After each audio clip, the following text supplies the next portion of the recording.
know where the treats at. Is this the passing of the torch, right? Is this what this signifies? It comes down to that front office and what they feel is most important. The champ is here. We've touched down from a higher plane. Why you landed here? We always look forward to that week because it was always intense. You know that we ain't coming back. We about to. The man, the myth, the legend, Dante Hall. My favorite player growing up was Dante Hall. I love you guys in the show, but Dante was my guy. Get to dashing because you done on the warfield.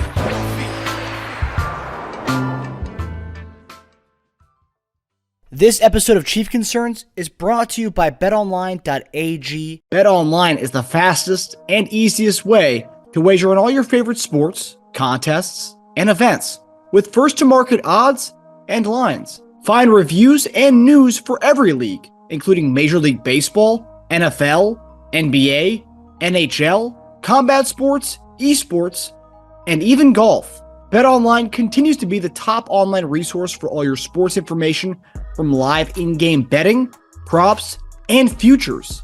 Head to BetOnline today or use your mobile device to join today and make your first sports bet. Use our promo code BELIEVE50, that's BLEAV50, to receive your 50% welcome bonus on your first deposit. BetOnline, where the game starts. Hey guys, welcome to another episode of Chief Concerns. I'm Marcus Dash here with legendary tight end Jason Dunn. JD, happy birthday, of course. And how are you doing in this new year, the first day of the new age? How you feeling? Man, wonderful. I'm extremely blessed. It was a beautiful day. I want to thank all the people out there in Chiefs Kingdom that came on the show that sent me birthday wishes and well wishes. It was really I was heart filled with joy. Just getting all of that. And so I want to thank you all out there for wishing your boy a happy birthday and having a good day. I did have a great day. It was beautiful. Another day, another time, another year is always a blessing. So thank you very much to you guys. But yeah, Marcus, it was a wonderful day. I had some Italian food for my birthday dinner, and it was very scrumptious, and we had a good time, and it was, the company was great. So I had my niece and her husband came out, and they picked up the tab for us, and it was a beautiful time. Beautiful people. That's awesome. Yeah. Nothing like Italian food on a birthday. And I'll say this: when I tweeted that out from our account, and then all of a sudden, I left my phone away, and then I come back like 20 minutes later, blew up. I think it was the Jason Dunn birthday tweet is probably our biggest tweet that we've had and most engagement we have. And that's, that says a lot about you, man, that everyone loves JD, man. And dude, I enjoyed it. Look, when I looked at it, and as a matter of fact, I ended up getting over 3,000 followers now. I got over 3,000 followers. I was like, oh, geez. Damn.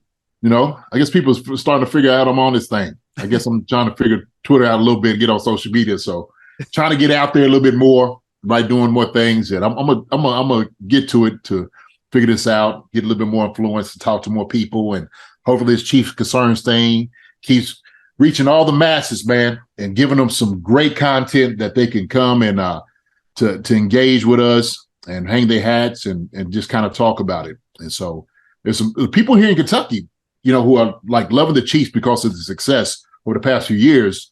Telling about Chiefs Concerns and whatnot. He's like, oh man, you used to play, okay.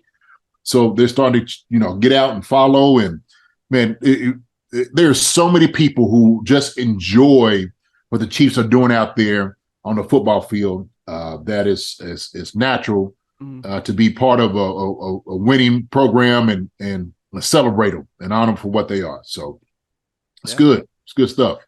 Yeah, that's one thing too. It's with the way our team is, Mahomes is a marketable guy. Then you also have our playing style is one of those. It's attractive and pleasing to watch. So you got a lot of people who are just immersed and like watching the Chiefs for that reason. It's on prime time every other week, it seems. Oh yeah.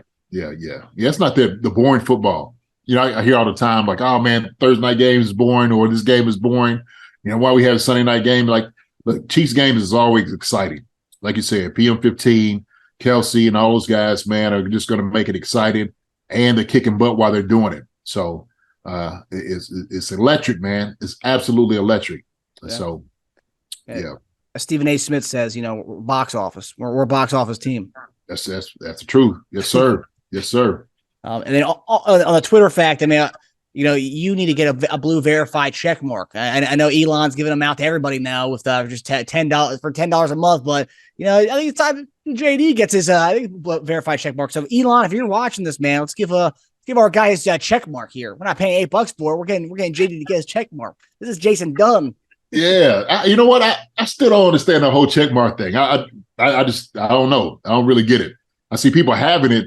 Is it necessary to have a blue check mark? What does that? What does it necessarily do? Do you get like a special, something about having a check mark? So back in the day, so a couple weeks before Elon Musk took over, the check mark, the check mark just meant you were, a journalist, a journalist that worked for an actual broadcasting company, or a political figure, or an athlete, a famous celebrity or actor, any of that stuff, and that was what verified it. But now, post Elon Musk, you can just pay to get one of those now, and then. That's what people are saying the problem is with it now. Any Joe Schmo, because you're seeing like guys like Adam Schefter 09 is tweeting stuff like fake news, but with a blue check mark, so people at first glance think it's legitimate. It's happening all the time now. It's crazy. But didn't he say like you couldn't use somebody else's like name and likeness, right? They was like they're going to throw you off when you did something like that. I think I read something on Twitter, like if you did, somebody, unless you had parody behind it or whatever, I don't know. So yeah, so like since that whole thing happened, after the fact, Elon added more things to that, more structure to that. So you had to have parody in the name, and since also because celebrities were getting upset and political people were getting mad, they were putting underneath it. So now there's a thing that says verified account, and it says like whatever it is. So it's like, it'll actually tell you if you pay for the subscription or if you were given it for being the of the things I mentioned. So they changed it up a little bit. But at first glance, when you see someone's account, you see the check marks like, "Ooh, this person's legitimate," and then it's a fake. It's a fake of some sort. I got you. Oh, no, I don't know. We'll see. Yeah, we'll see. We'll see. But I will say, JD, you don't look a day over 27. I told your daughter that at the wedding that you still look like you're playing days, JD, and then she told me not to fill your head. But I was like, I'm serious. Yeah, appreciate it, my brother. Appreciate it. It's good living. That's what that is. I tell my daughter all the time. She, Dad, I'm like, babe, I'm telling you, like seriously, like when people see me, they're just like, oh, your brother. She's like, no, that's my dad. I said, that told you, thank you. See. She's like, oh my gosh, you just blew his head up. But that's good living, man. It's good living. She tell you, that's you're using your moisturizer. That's good clean skin regimen. That's it. That's what it is. Moisturizer, trying to avert stress. No stress in my life. Try to avoid that as much as possible. Eating right. Trying to work back out and trying to get back onto my workouts. What I was doing. Hydrating, drinking good stuff, good water. Getting away from the stuff that destroys, the skin. Yeah. Good genes too, man. It's just good living. Yeah. That's what I attribute it to, man. Stress does a lot to people, and that's one of those things, you got to talk about. People just need to kind of get that out of their life as much as possible.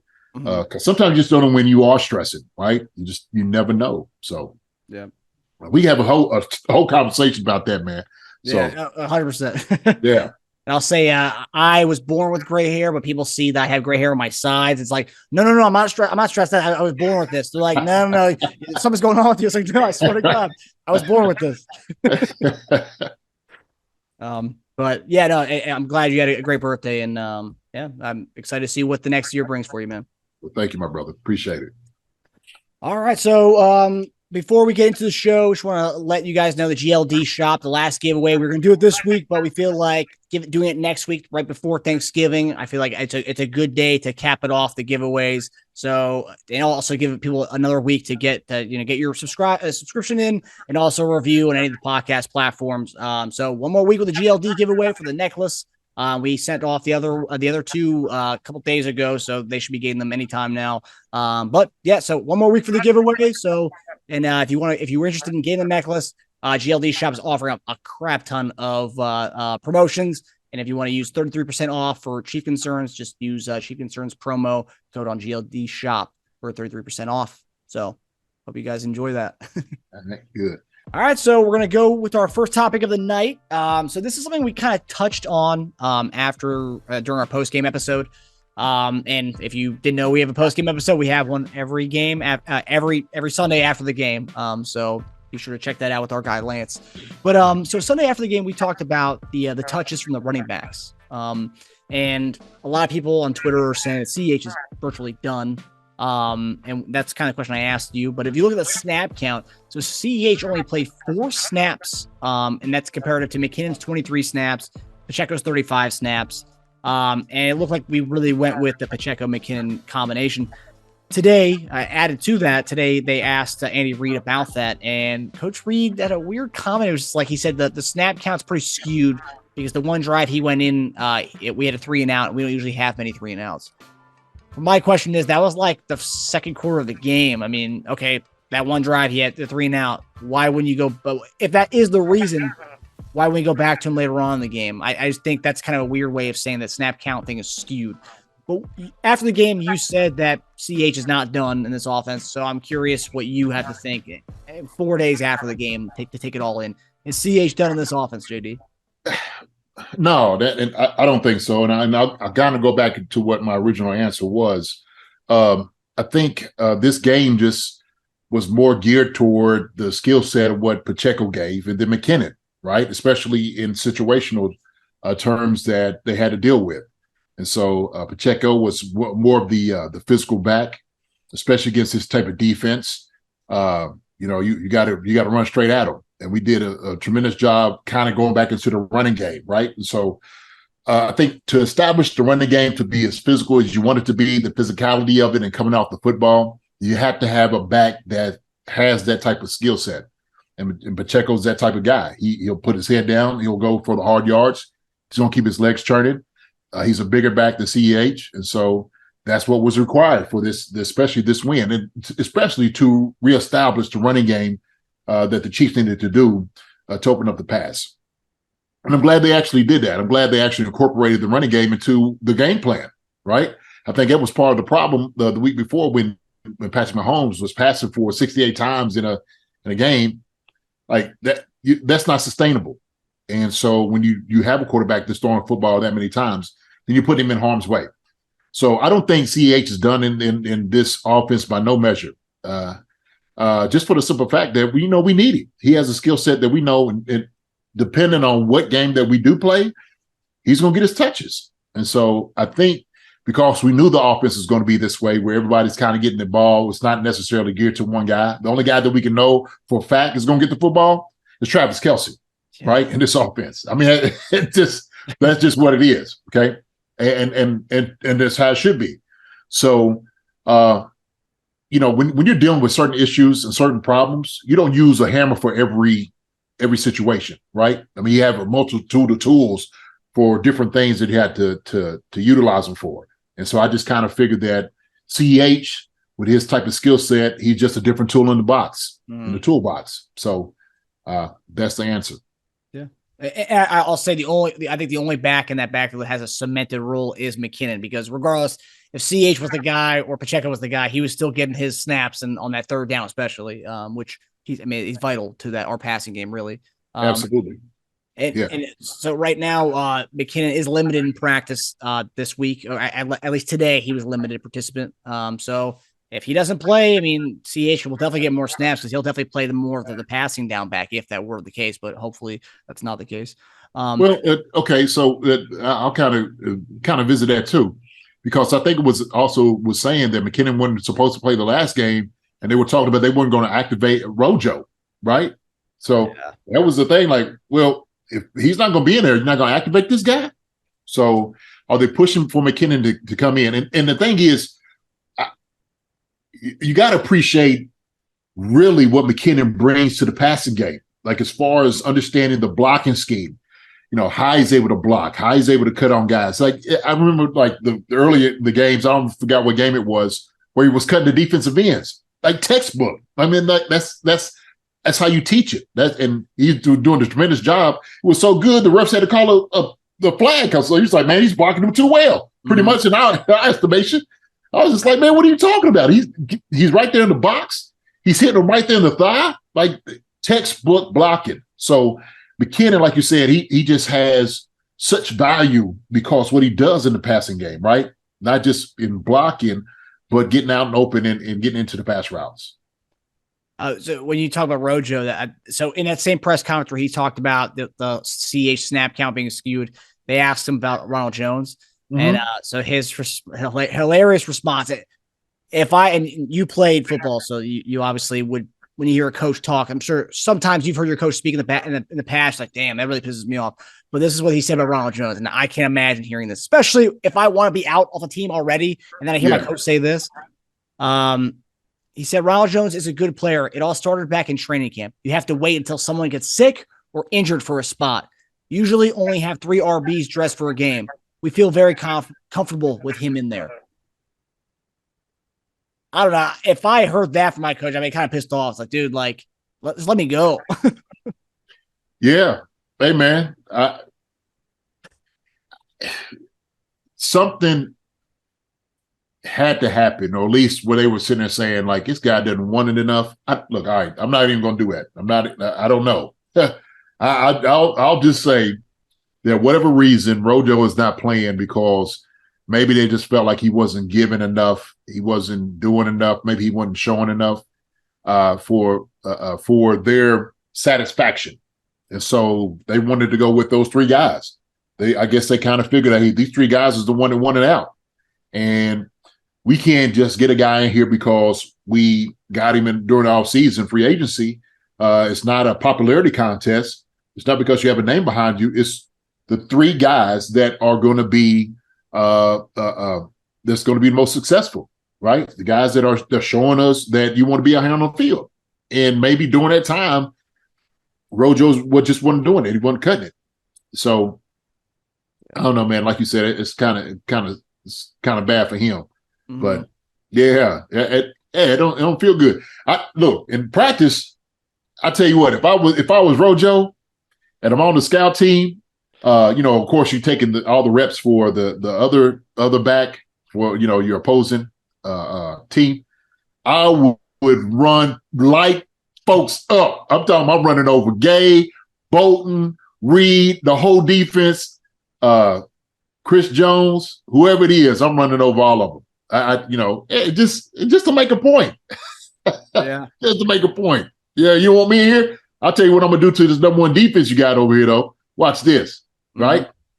My nephew played up here in UK, and I remember he was on the scout punt team, and he went and he got around the guy and he blocked the punt. Well, he was just like, they got all over. Oh, don't do it. So he said, Uncle Jason, what am I supposed to do? I said, you go in and you block it again. That's what you do. He's like, yeah, but I said, here's the reason. You go in there and block it again, they're going to say, how come this guy's not playing on Saturday? He's blocking against our starters out here. We need to put him out here to go block a punt against our opponent because he's bringing effort and all of that, and there's something going on with these guys that's up here. You take his spot. Okay? That's what you do. So coaches see that. So that's how I feel. If I was RoJo, that'd be my response. Okay, I'm gonna make everybody pay. I just think for me, like, because I'm in other news too, is I just think we're not really, and I know we like our backs. I just don't think they're really sold on what we have. We've changed everything. Like CH was getting the ball, McKinnon was getting the ball. And actually, beginning of the season, McKinnon really wasn't getting many snaps, and then now it's a Pacheco McKinnon thing. And then Cardinals drop Eno Benjamin, who started for them and got good playing time with the Cardinals when Connor went out. He gets cut. We placed a waiver claim for him. Texans ended up getting him. We obviously he didn't last to us in the waiver claim, but like that's another guy. We're gonna bring in another running back. I mean, it seems to me that when we go into next offseason, I think that running back room is going to be a big shakeup. That's what I think. I mean, what do you think when you hear that we're placing a waiver claim on another running back? You know what? I had no idea. That's the first I've heard about that, So I don't really like the waiver claims. I'm kind of following, maybe on Twitter and stuff like that. I get some of these things a little bit late. I had no idea. That is very shocking. That's very shocking. Because like you're sitting there saying, you put in there for this guy.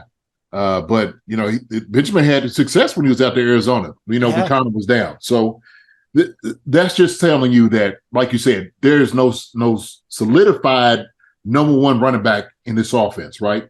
They're looking for one. So they understand who they have in CEH. I think they understand the limits of Pacheco, right? Because he's young and he just doesn't have that experience. And McKinnon, who is like a Swiss Army knife, he can do it all. But he has injury in his past. But he's a good back. He's a good back. So I think they're looking for that guy that's going to stay solidified, getting tough yards, that can kind of do it all. And then putting in for that, like, it's putting everybody else on notice. Yeah. It's going to be interesting to see what happens this offseason. We've talked about before, it's an amazing running back free agency class and even an amazing running back draft class, but I feel like we're going to go more a vet route, someone who is proven. And a guy like Tony Pollard would be amazing in this offense, but he's a free agent, so we'll see. I know Jerry Jones is a big fan of Zeke, so maybe he'll let Pollard go, but I don't know now. He might want to go ahead and get rid of Zeke. He's been talking a big game about that, about Zeke's the starting running back for this offense. It's like, oh, come on, man. Like, Pollard's got the juice. Hey, mouth says anything. That's what I know. That's true. Hey, we made a decision. We're going to go a different way. It happens all the time, right? It happens all the time. So, nobody thought that Tyreek Hill would take his skill set down to Miami Beach, but he's there, right? Yeah. It's the NFL, man. It's how it works. It's just business. Yeah. So you say all the right things now, but hey, it's weird because I know we're getting off topic here a little bit, but like he's more critical of Dak, whereas with Zeke, he's backing Zeke up big time. Where Zeke hasn't really done much this year, but yet as soon as Zeke's healthy, he's our guy. But Dak he criticizes Dak more. I don't know. Jerry Jones is a different animal. I really can't understand him. Well, Dak, just got a huge contract, so he's going to be critical because he's looking at his investment and his money. But you might be worried about the one patting you on your back. That's true. Hey, how you doing? You doing all right? Hey, yeah, I've seen that before. Me too. I'm sure you've seen a lot of stuff when it comes to that. I've seen a lot of stuff. Yeah, I've seen a lot of pats on the back. I've seen a lot of that. Don't worry, you're good. You're good in my book. And then a couple weeks later, the guy's gone. Yeah, patting you on the back, pushing you out while they're patting you on the back. Yeah, you good here. We'll see you later. Bye. So it's dirty business. It's a dirty business sometimes. Dirty business, no doubt about it. Okay, so this is something that we talked about also after the game a little bit. We got a little more insight though. So while JuJu, he's okay after the big hit, he tweeted out saying he's fine, but he's in concussion protocol, and he's probably, based on what we've seen this year, if you're concussion protocol, you're probably not playing the following week, and especially with the way it looked for him. But even his mom tweeted after the game saying he's okay, he's all good. So that's good. That's the first things first. JuJu's fine, but in protocol still. But after the game, during I guess what do you call it? The pool talk with the referees. Brad Rogers, the main official, kind of talked about the no call, and he pretty much defended the no call even after the game. But seldomly you'll see these guys not defend their calls. Usually they're gung ho about it. But so he was quoted saying, after discussion on the field, the two officials came in and determined that the defender set and braced for impact and hit shoulder into shoulder. They didn't feel like it was a use of a helmet foul. That's what he said initially. But then when they asked about JuJu being a defenseless receiver, because that was the big thing everyone was talking about online, he followed up by saying he was in a defenseless posture, but they didn't feel that there was any use of helmet foul on that play. He's subject to a defensive player foul because the player is making the catch. We didn't feel that it was a foul because he's hitting shoulder to shoulder. So after the game, you didn't feel like it was you were okay with the no call on that one. What after hearing this comment, are you surprised at all that he's defending the no call? No, I'm not surprised at all. I mean, because I kind of agree with him. I kind of feel what he's saying. I do. I know. Obviously, when after the fact, you got time to get your words and everything together to explain things out, right? So we understand how that works.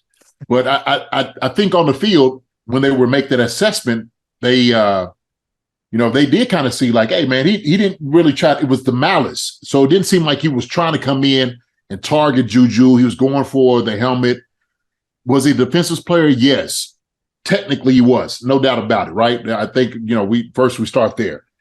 The way he's running into him is he's setting his feet. Can he stop himself from going, right? Is the next question. And I think he tried to pull up because we've seen when he hit somebody what it actually looks like. Okay. We've seen when he hit MVS, how it really looked. Okay. And so it's the discretion of the referees. The two refs came in and said, hey, we don't think that there was anything in itself that would be ruled as something that was malicious or we'll pick up the flag here, right? So I like I said, it's unfortunate that Juju had got hurt. I think if they make those calls, because like I said, if you're constantly like evaluating if a guy's getting dinged and getting hit and then saying, because it looks bad, that we need to throw the flag, I think it's a bad precedent to set. And they kind of set that in a way, kind of going to the Philly game with Washington when the guy hits Heineke, right? It's like, geez, he's trying to step himself, but you can see them making that call, right? Heineke's a quarterback. He's bending down. The guy's trying to pull up. Man, it sucks for him. I'm like, daggone. The short dude that looked like Method Man hit him. He looked just like Method Man. He does. Yeah, you talking about it. I'm like, it looked like Meth. But I think it wasn't, to me, okay. I was like, I'm all right with that. So I wasn't as livid about that no call as some other people. And that's just me. I just, that's how I felt. That's my opinion. A lot of people might disagree with it, but for me, I just didn't feel like there was a lot of malice in that hit in itself. He wasn't necessarily targeting him. And if that sucker hit Juju like he hit MVS, shoot, it might have been a whole lot worse than that. So yeah, no, I agree, and I think people have gotten to this whole, because we talk about the Heineke one, the Tua hit. Yeah, a lot of these are on quarterbacks. I think quarterbacks just get graded a whole different way when they do these defenseless and these roughing the passers. Because I think people are so used to the roughing the passer penalties, whereas like you apply that to in the secondary, it's like it's really not the same. They don't look at it the same. Nope, they're not. It's not going to be. It's just because the quarterback's the draw, right? He's the money man, and so he's the one that's bringing everybody there. That's the one they want to see him slinging the ball all over the field. And so they're going to protect him. There's going to be different rules for that guy. Will it be? They'll treat everybody fair, but they're not going to treat everybody the same. Yeah. And so quarterbacks apply to that rule in itself, right? They're going to treat them fairly, but they ain't going to treat everybody the same. So.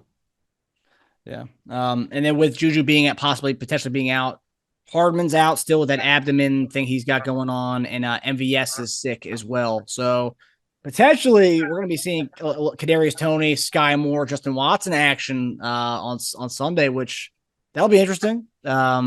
Hey, and skyscrapers and cleats.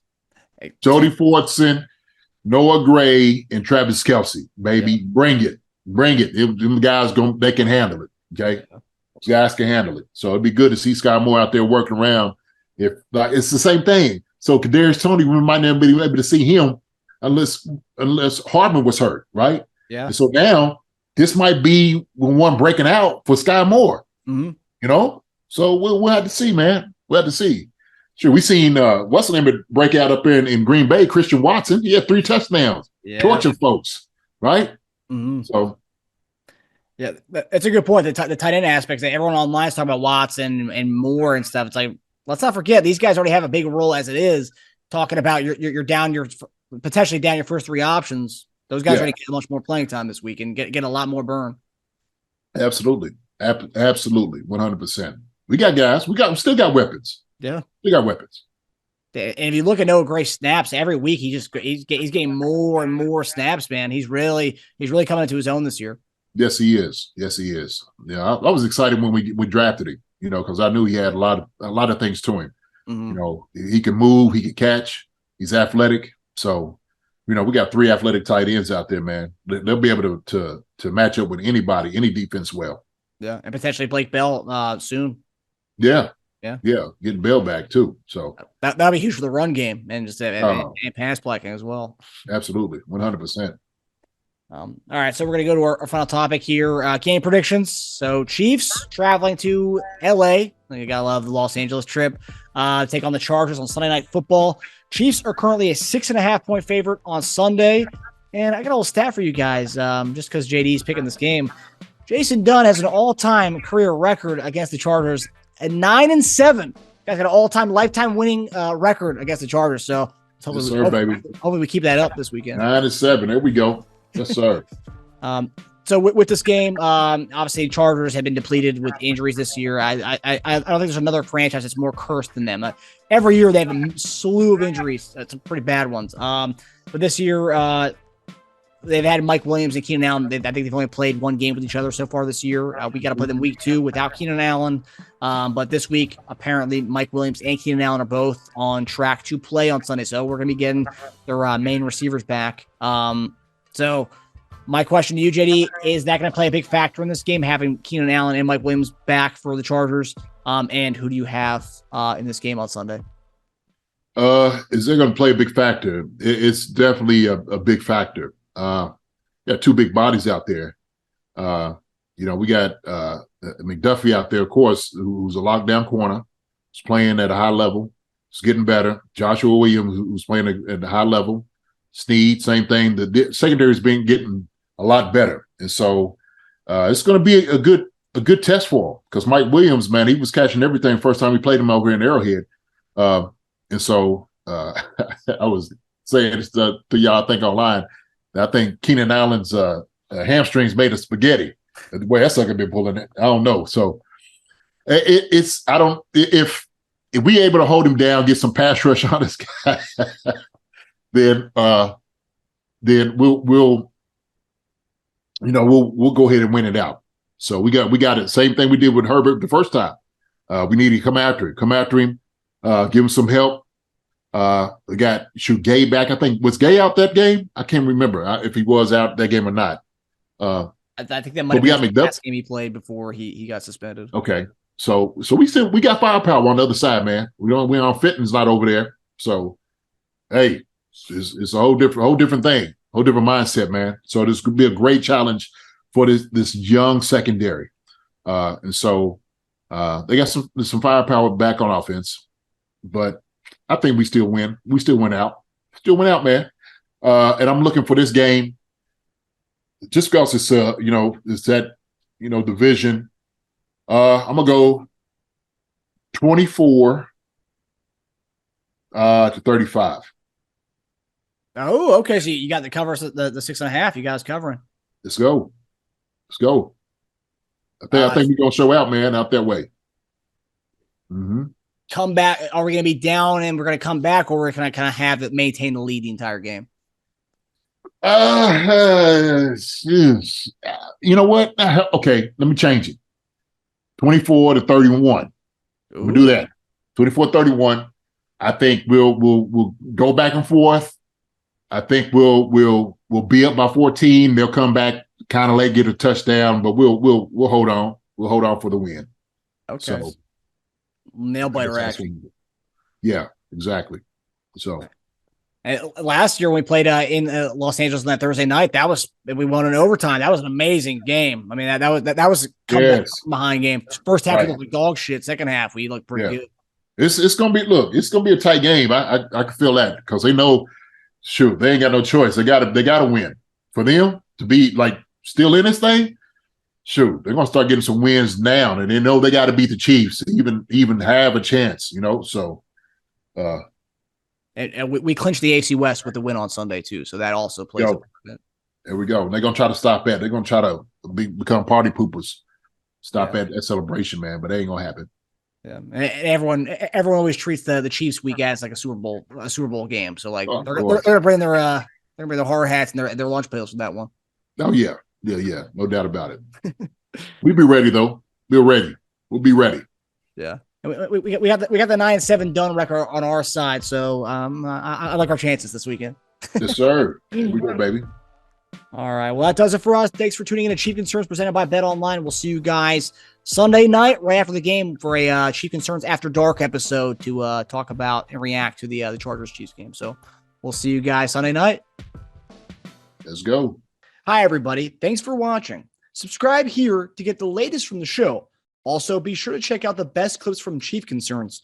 And if you prefer to listen to the show, subscribe and follow us on Apple Podcasts, Spotify, and anywhere else you get podcasts.